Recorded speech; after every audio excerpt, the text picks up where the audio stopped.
السلام عليكم ورحمة الله وبركاته. ازيكم يا جماعة؟ عاملين ايه؟ وحشتوني جدا جدا من اخر فيديو كنا فيه مع بعض. النهاردة ان شاء الله هشارككم طريقة عمل الكبدة الاسكندراني. كلنا عارفين ان الكبدة الاسكندراني هي احسن طريقة لعمل الكبدة، وبتبقى لذيذة جدا ومحببة، والكل بيحب ياكل منها. كلنا طبعا زي ما انتوا عارفين اللي لما بنحب ناكل كبدة في العربيات او في المحلات، بنتمنى ان احنا لو عملناها في البيت ان هي تطلع بنفس الطريقة وبنفس الطعم. النهاردة انا هعملها لكم بنفس طريقة العربيات وبنفس طريقة المحلات، ان شاء الله تعجبكم. لو عجبتكم اعملوا لي لايك وفعلوا زر الجرس واشتركوا معايا عشان خاطر تشجعوني. هي اول حاجة ان شاء الله هنشوف المكونات بتاعتنا. معايا فلفل مقطعاه صغنن جدا جدا، ولو حابة تحطي فلفلاية سبايسي فيه حسب يعني حسب ذوقك انتي واسرتك. معايا طبعا معايا الكبدة، والكبدة طبعا اي كمية حاسة ان هي هتكفي لأسرتك، ربع كيلو نص كيلو حسب استهلاكك انتي. انا مقدرش اقولك هتعملي قد ايه. كمان معايا زي ما انت شايفة كده 5 6 فصوص من الثوم. طب ليه انا فاصلة شوية الفلفل دول عن الفلفل التاني؟ هقولك وهتعرفي دلوقتي انا فاصلة الفلفل، شوية الفلفل القليلين دول ليه لوحدهم. لو انتي وصلتي معايا لحد هنا حطي لي لايك. لو ما كنتيش مشترك معايا فاشتركي وفعلي زر الجرس عشان يوصلك اي فيديو جديد اعمله. اعملي لي تعليق كويس يشجعني. لو عجبك الفيديو اعملي له مشاركة مع اصحابك وحبايبك. ان شاء الله يكون فيديو مفيد وتستفيدوا بيه كلكم ان شاء الله تعالى. آه، تعالي نشوف باقي المكونات بتاعتنا وهنعمل ايه. كده معايا التوم وشوية الفلفل الصغيرين دول انا هعمل بيهم ايه هتشوفي. هناخدهم كده كلنا، طبعا كل بيت فيه هون. مش هقولك الكبة لان الكبة هتطحنهم جامد هتخليهم زي المية. هدقهم في الهون كده زي ما انت شايفة، وهاخدهم احطهم في الكبدة لمدة شوية كده نص ساعة ولا حاجة، على بال ما احضر واجهز باقي المكونات بتاعتي. هسيبهم كده مع الكبدة شوية. هحاول ان انا ادخل شوية الفلفل الصغيرين دول مع الثوم كده واخلطهم بالكبدة واسيبهم يتبلوا شوية مع الكبدة زي ما انت شايفة كده. هاخد شوية وهخلي شوية مش الكمية كلها. هاخد نص الكمية اللي انا عملتها، وهخلي النص التاني هقولك هنعمل بيه ايه بعدين. اقلب كده الكبدة في شوية الثوم مع الفلفل اللي احنا خدناهم. هنقلب كده كويس وهنسيبهم مع بعض. وقبل ما نسيبهم طبعا ما نسيناش التوابل بتاعتنا اللي هي الملح والفلفل الاسمر والكزبرة والكمون برضه حطيناهم كده فوق الكبدة، وهنقلب كويس عشان نسيبهم مع بعض شوية. يعني مش هنزيد عن نص ساعة او ربع ساعة، يعني مش كتير. بس على اساس ان هي تتبل او تتدبل شوية بالتوابل والفلفل والثوم اللي احنا حطيناه. تمام. وصلت معايا لحد هنا، لايك وشير وسبسكرايب للفيديو ان شاء الله يعجبك باذن الله تعالى. اوعي تنسي اللايك لان اللايك هو اللي بيرفع الفيديو بالله عليكي. ولو حبيتي آه يعني ما تشوفيش الفيديو كله، على الاقل شوفي منه 3 دقايق، عشان انت كده لما مش بتشوفي منه اقل من كده، لما بتشوفي اقل من كده الفيديو بيقع. فلو سمحتي فضلا وليس امرا على الاقل 3 دقايق مشاهدة للفيديو. بقينا شوية دول زي ما قلنا قبل كده عشان خاطر هنشوف هنعمل بيهم ايه تاني. نروح طبعا للطاسة بتاعتنا اللي احنا هنشتغل فيها وهنشوف هنعمل ايه.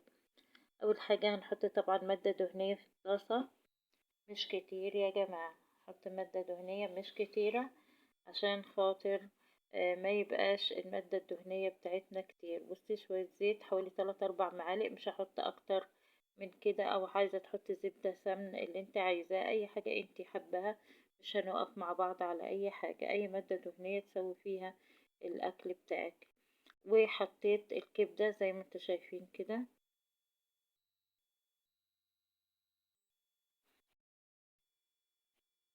هقلب. لاحظي معايا كده ان لونها ابتدى يتغير.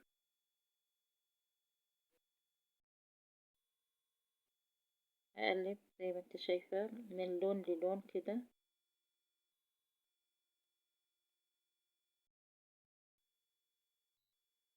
اللهم صل وسلم وبارك عليك يا حبيبي يا رسول الله صلى الله عليه وسلم. تمام. شوية التوم اللي باقيين مع الفلفل اللي كنا طحناهم مع بعض وسبناهم عشان احنا خدنا شوية في التتبيلة الأولانية. هنجيب بقى شوية تانيين كده وهنحطهم على الكبدة وهنبتدي نقلب الكبدة بتاعتنا كده شوية. وبعد كده هنجيب الفلفل بتاعنا ونحطه عشان يتدبل مع الكبدة. طبعا الكبدة يا جماعة بيبقى فيها جميل جدا لو انت حطيتي فلفل حار. لكن لو عندك أولاد طبعا أو حد صغير مش بيستحمل الفلفل الحار فانت طبعا مش هتحطيه. فلو انت عايزة تحطي فلفل حار حطي، مش عايزة تحطي ما تحطيش. دي يعني ذوق شخصي بتاع كل أسرة أو كل حد في الأكل بتاعه. أنا مقدرش أقولك حطي أو ما تحطيش، ولكن هو بيدي طعم. الفلفل الحار بيدي طعم طبعا مع الكبدة. أسيبهم كده يتبلوا مع بعض زي ما انت شايفة، والتقليب مستمر عشان ما يلزقش منك ايدك فيه على طول، والتقليب مستمر. بعد ما استوى معانا ده شكله بعد ما استوى معانا يا جماعة. مش قادرة اقولك الريحة والجمال والطعم اللذيذ جدا. طعمه خرافة بسم الله ما شاء الله. رائع. ريحته روعة جدا جدا. عايزة تعمليه سندوتشات طبعا هتعمليه في سندوتشات عيش فينو، وعايزة تعملي سندوتشات عيش بلدي. انا مرضتش اعمل اي حاجة عشان ما تقيديش باللي انا هعمله. لكن ممكن تعمليه في سندوتشات عيش فينو، ممكن تعمليه سندوتشات عيش بلدي، ممكن تعمليه مع مكرونة، وكمان بيكون معاه صوصات طبعا. ممكن سلطة طحينة أو تومية أو أي صوصات انت بتحبي تكون معاكي في الأكل بتاعك.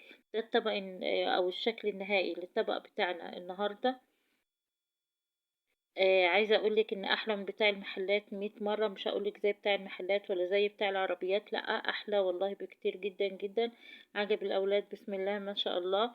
انت هتحطيه كده اهوت، واللي عايز حاجة هيعملها زي ما انت متفقة انت ولادك. يا ماما اعملي لنا سندوتشات، اعملي لنا سواء عيش بلدي، في ناس بتحبه بالعيش البلدي وفي ناس بتحبه بالعيش الفينو. في ناس تحب تاكله مع المكرونة زي ما انت عايزة. انت مش هتقفي على حاجة معينة. كل أسرة وذوقها في الأكل، وكل إنسان كل فرد ممكن يكون الأسرة الواحدة فيها أكتر من واحد، وكل واحد ليه ذوقه في الأكل. يعني ممكن حد ياكل بمكرونة، حد ياكل سندوتشات، كل واحد ليه ذوقه. بس هتعملي معاها الصوصات، هتعملي تومية أو هتعملي سلطة طحينة أو هتعملي أي صوصات، الكاتشب الحاجات دي اللي بتخلي طعم الحاجات دي بقالها طعم كويس يعني. زي بتاعت الشارع، لان هما بيحطوا الحاجات دي عشان كده ولادنا بيحبوها. عايزة اقولك ان الريحة بتاعتها بسم الله ما شاء الله جميلة جدا والله، احلى من بتاعت الشارع كذا مرة. كمان طعمها رائع جدا جدا. بألف هنا وصحة وعافية. اعملوها مش هتندمي. اعمليها بنفس الطريقة اللي انا قلتلك عليها، مش هتلاقي فيها زفارة، وفي نفس الوقت هتلاقيها حلوة جدا جدا محببة. مش هيطلعوا يشتروها مرة تانية. ولحد هنا متنسينيش في اللايك والاشتراك وتفعيل زر الجرس. واقولك السلام عليكم ورحمة الله وبركاته. القاكم ان شاء الله المرة الجاية، استنوني.